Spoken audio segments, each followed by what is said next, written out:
London was asleep when the city caught fire, and by the time it woke up, history had already chosen its victim.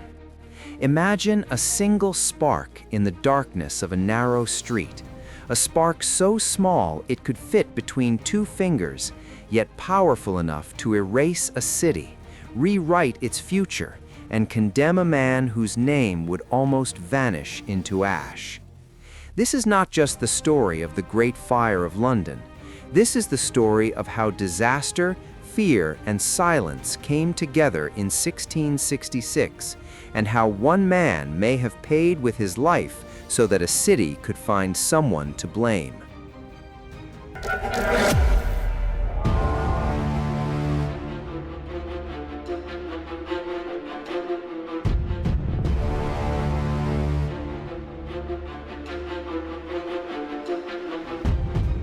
In the early hours of September 2nd, 1666, around 1 in the morning, a fire broke out in a bakery on Pudding Lane owned by Thomas Farriner. At first, it seemed ordinary, almost harmless, the kind of accident people believed would burn itself out by dawn. But London was a city built for disaster. The summer had been brutally dry.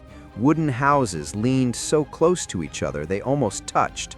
Streets were narrow and winding, and a strong wind began to push the flames forward like a living creature searching for fuel. What started as a bakery fire turned into a roaring wall of destruction. Within hours, the fire had escaped control, leaping from roof to roof, devouring homes, shops, churches, and entire neighborhoods. For 4 days and 4 nights, London burned. 13,000 houses were reduced to ash. 87 churches collapsed into smoking ruins, including the medieval St. Paul's Cathedral, one of the city's greatest symbols. The sky glowed orange, the air turned black, and people fled with whatever they could carry, watching their lives disappear behind them. And yet, as the fire consumed almost everything, something strange happened. According to official records, only 6 people died. 6! In a city of hundreds of thousands, in an inferno that erased entire districts. This number has haunted historians for centuries. Where were the bodies? Where were the screams frozen in paperwork? Many believe the truth was never recorded. The poor, the homeless, the invisible people of London may have burned without names, without funerals, without history remembering them at all.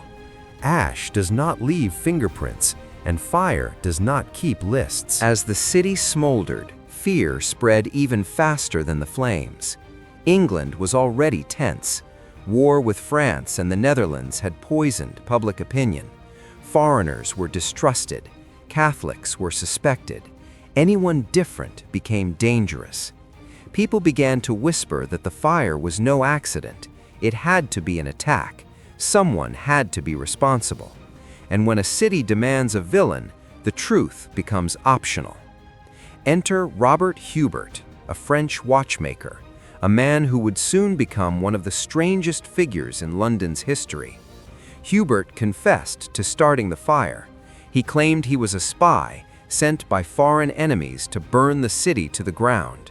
His confession spread quickly, satisfying a population desperate for answers. But there was a problem so large it should have stopped everything. Records later showed that Robert Hubert arrived in London 2 days after the fire had already begun. He physically could not have started it. Witnesses described him as confused, possibly mentally unstable. Even his story changed multiple times. Yet none of that mattered. The city was wounded, angry, and terrified. Hubert was arrested, tried, and hanged at Tyburn. Just like that, London had its culprit. Case closed. Except it wasn't. Because beneath the official story, a darker mystery began to form. In the years that followed, rumors circulated quietly, almost carefully, as if afraid of being heard. Some claimed that while awaiting execution, Hubert wrote or spoke words that sounded less like a confession and more like a warning. Whispers spread that he said he was not the true cause of the fire, and that London would one day realize it had killed the wrong man. Others spoke of a note, a letter, or even prison writings, never officially recorded, in which he described himself as a sacrifice, chosen to calm the madness of the crowd. No physical proof of such writings survives, and historians argue fiercely about whether they ever existed. But the rumor itself refuses to die, and rumors, especially in history, often exist because something feels unfinished. Even stranger, some storytellers connect Hubert's fate with older prophecies that haunted London long before the fire. Decades earlier, the French astrologer Nostradamus had written cryptic verses mentioning London burning in the year 66. To some, this referred to 1666, a year already feared because of its number. The Great Plague had struck London just 1 year before the fire, killing tens of thousands. To many people at the time, it felt like the end of days. Fire, plague, and war all seemed to collide. Whether Nostradamus truly predicted anything or not, the belief that London was cursed added fuel to public hysteria. And in times of hysteria, innocent people are often the first to fall. The fire eventually burned itself out, not because it ran out of anger, but because it ran out of city. When the flames finally died, London was unrecognizable. But from the ashes came transformation. New building laws banned wooden structures, streets were widened, stone and brick replaced timber. Modern London was born from the ruins of old London. And in a cruel twist of fate, the fire may have helped stop the spread of the plague by destroying rat-infested slums. Destruction had delivered renewal. But what about justice? Robert Hubert remained officially guilty. His execution satisfied the courts, the crown, and the crowd. Revisiting the case would have meant admitting failure at a moment when England needed unity and strength. Others think he was coerced, broken by interrogation, or mentally unwell. And some suggest something even darker, that he understood exactly what the city needed and offered himself as the answer. A man chosen not because he was guilty, but because he was convenient. History is full of such figures, people erased not by flames, but by fear. Today, when tourists walk through modern London, few realize that beneath their feet lie the ashes of a city that once burned uncontrollably, or that the rebuilding of one of the world's greatest capitals may have been paid for with an innocent life. The Great Fire of London is remembered as a tragedy, a turning point, even a necessary disaster, but its human cost is still debated, its mysteries still unresolved.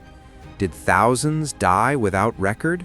Was Robert Hubert a criminal, a madman, or a scapegoat? Did someone else light the spark and vanish into history? Or was the true killer not a person at all, but a system that allowed fear to replace truth? The fire took 4 days to destroy London, but its questions have burned for over 300 years. And perhaps the most unsettling thought is this: history is written by survivors, not by the condemned. Somewhere between the flames of Pudding Lane and the rope at Tyburn, the truth disappeared. And maybe that is the real legacy of the Great Fire of London. Not just what it destroyed, but what it forced the world to forget.